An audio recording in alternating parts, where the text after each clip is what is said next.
Levi took another puff and asked indifferently, "How much does it cost to reserve your whole restaurant?" "Fine, I'll enlighten you. It would cost at least $5 million to reserve the entire restaurant. Can you afford that?" Ha ha ha ha.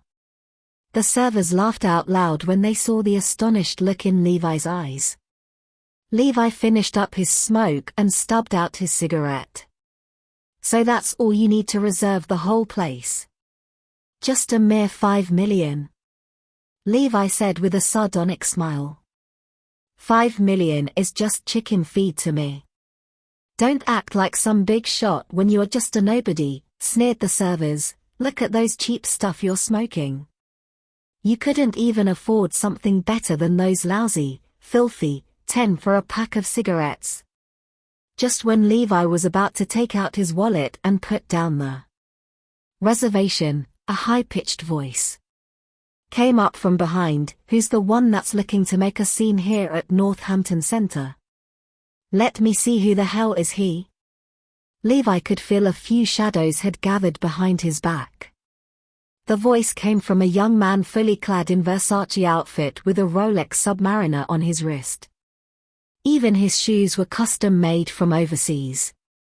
Together, these would cost more than the life savings of any common folk. The man was Kyle Jarvis, whose father owned the restaurant. Kyle was Abigail's senior in the university as well. As compared to Yannick, Kyle came from a family that was way wealthier and powerful than Yannick's. One could immediately tell from the way he was dressed and his charisma.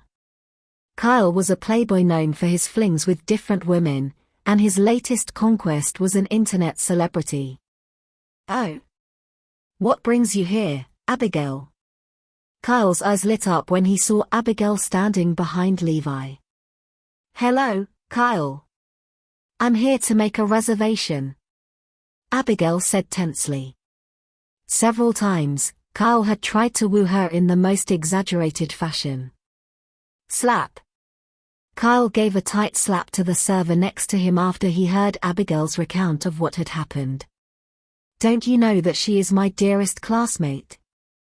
I want you to process her reservation immediately," Kyle shouted at his servers.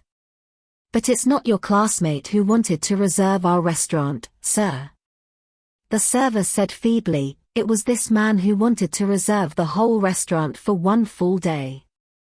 "Who's this guy, Abigail?" Kyle eyed Levi curiously when he heard what his server had told him. Levi was just about to make known his intention when Abigail grabbed his arm and halted him. "Let me introduce my boyfriend to you, Kyle." Her words almost gave Levi the goosebumps again. Abigail clung on even tighter to Levi, pressing her body against his. Frustration kicked in when Kyle saw the affectionate display from Abigail. The rage in him was driving him mad. So Abigail has a boyfriend now?